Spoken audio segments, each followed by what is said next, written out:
Strong legs after 60 are not built by walking alone, and they are not built by one secret Japanese trick. Japan's useful lesson is simpler. Train strength, balance, and walking intensity in small, repeatable doses. I'm Catherine Blake, and today I want to show you how to use that lesson safely. No honest exercise plan can promise to double every person's leg strength. Your result depends on your starting point, health, nutrition, and consistency. But older muscles can still become meaningfully stronger, steadier, and more useful. The hidden issue is not only muscle size. Your brain must send a clear signal. The joints must guide the movement, and the muscles must answer at the right time. Think of the legs as a delivery system. The brain sends the order, the nerves carry it, and the muscles deliver the movement. If one part is rarely challenged, the whole system becomes slower. Consider a woman of 68 who walks for 30 minutes most days. She believes that should keep her legs strong, yet she pushes on the armrests to leave a chair and avoids stairs. Walking has helped her heart and endurance, but every step uses a familiar, limited range. When she adds a few controlled squats, heel raises, balance holds, and faster walking intervals, everyday tasks begin to feel easier. The change comes from training what ordinary walking was missing.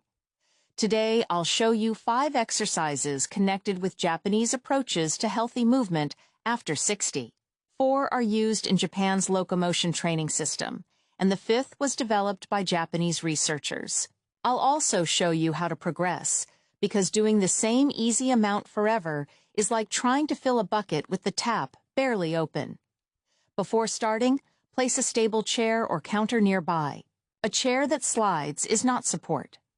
If you have had a recent fall or operation, severe joint pain, unexplained dizziness, chest symptoms, or a condition that limits exercise, speak with a clinician or physical therapist first. Stop if you feel chest pressure, faintness, unusual shortness of breath, or sharp pain. The first exercise is the supported one-leg stand. Many people think balance is separate from strength. In reality, standing on one leg asks the foot, calf, thigh, hip, and core to cooperate. The muscles around the hip act like guide ropes holding a tent upright. When those ropes react slowly, the body sways and the other foot has to land quickly. Japan's locomotive syndrome program uses single-leg standing to improve balance. Stand beside a kitchen counter with your feet pointing forward. Keep 1 or 2 fingertips on the counter and lift one foot just an inch from the floor. Stay tall rather than leaning. Begin with 10 to 20 seconds on each side, 2 rounds. Over time, build toward 1 minute, but always keep support within reach. Never close your eyes for this exercise.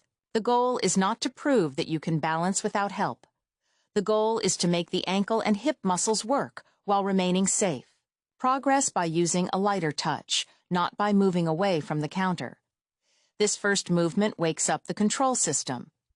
The next exercise provides the larger strength signal. The second exercise is the slow chair squat.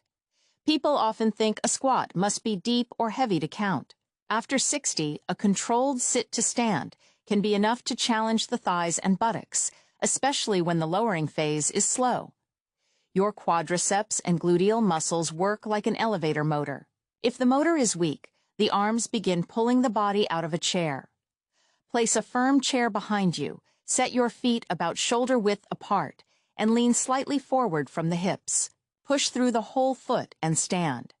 Then take 2 or 3 seconds to sit back down without dropping. Start with 5 repetitions. Use your hands lightly on a table if necessary. As the movement becomes easier, build toward 2 sets of 8 to 12 repetitions on 2 or 3 days each week. Progress by using less hand help, slowing the descent, or touching the chair without fully resting. Do not chase a deep bend. Keep the knees following the direction of the toes and use a comfortable range. The Japanese Orthopedic Association recommends squats as part of its simple home routine because they train a movement used every day. Research on strength training in older adults supports this principle. Muscles respond when they meet resistance beyond their usual level. Like a callus forming where the skin meets repeated pressure, muscle and nerve tissue adapt to a manageable challenge. The third exercise is the heel raise. This one looks almost too small to matter, so it is often ignored. But the calf helps push the body forward, controls the ankle, and supports balance. Weak calves can turn stairs and quick changes of direction into harder work. Think of the calf as a spring beneath the body. Each step compresses the spring, and the heel raise trains it to push back. Stand behind a counter with both hands available. Rise onto the balls of both feet. Pause for 1 second and lower slowly. Keep your weight over the big toe and second toe rather than rolling to the outside of the feet. Begin with 8 to 10 repetitions. Build toward 2 sets of 15.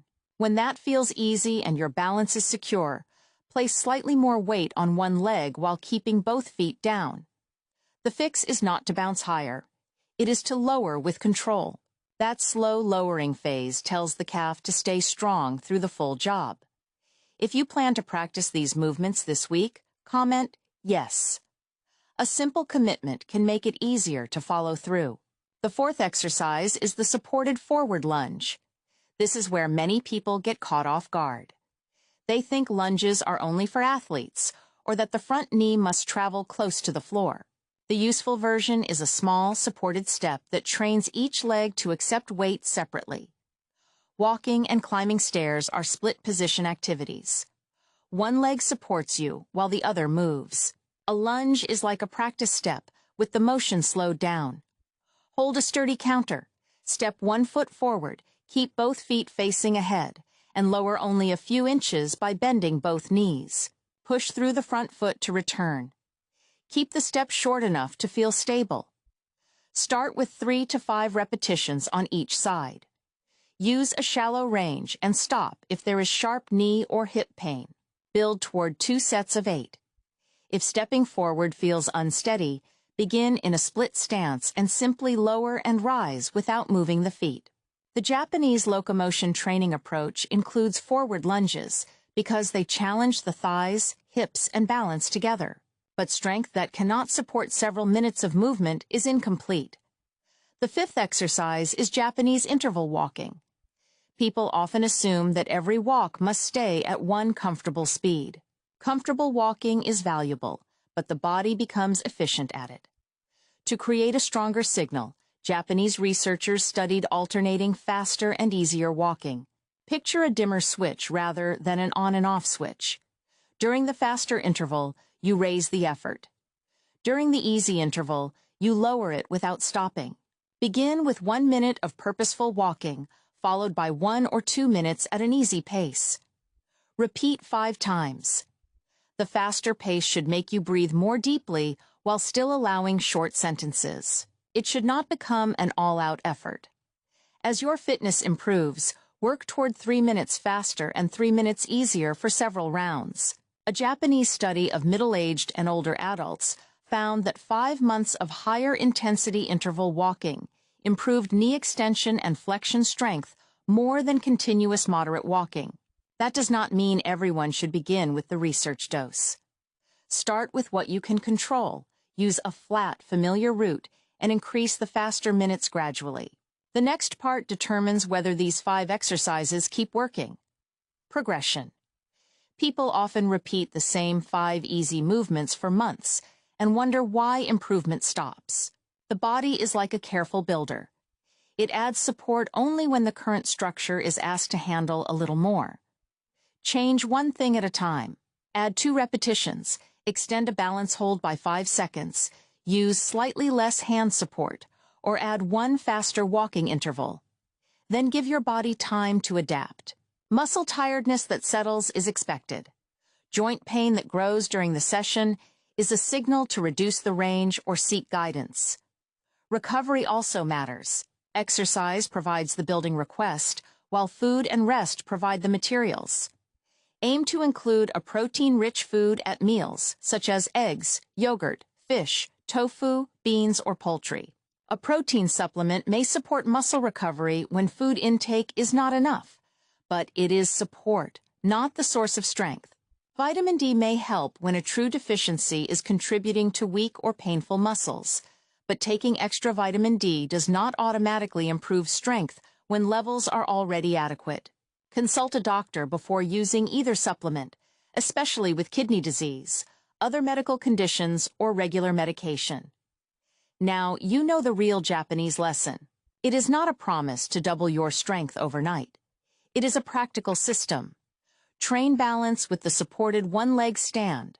Train the thighs with slow chair squats. Strengthen the calves with heel raises. Prepare each leg separately with supported lunges and build useful endurance with interval walking. Your action step is simple. Choose a stable chair or counter today. Perform 5 slow chair stands, 8 heel raises, and 1 supported balance hold on each leg. If those feel controlled, schedule the full routine 2 or 3 times this week. Track your chair repetitions or walking intervals so that progress is visible. Subscribe for more calm, practical guidance. Comment with the exercise you are starting, and share this with someone who wants stronger legs without complicated equipment.